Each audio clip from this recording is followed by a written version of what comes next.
আমরা যমুনা সেতু ক্রস করছি অলমোস্ট প্রায় 10 কিলোর মতো হয়ে গেছে।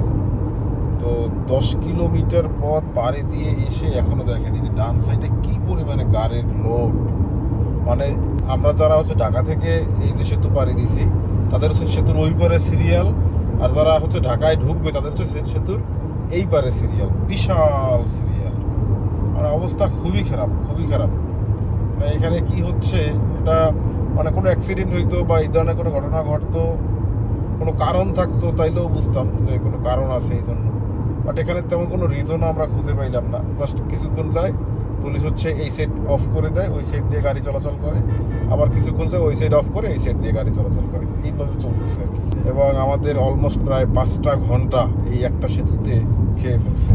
মানে টোটাল প্ল্যান সব হজাবরল হয়ে গেছে। এখন সেতুতে এই ধরনের কাহিনী হওয়ার বা ঘটার বা এমন এত বড় জ্যাম লাগার কোনো কারণ আছে কিনা, বা আপনারা কেউ জানেন কিনা, জানলে অবশ্যই কমেন্ট করে জানাবেন।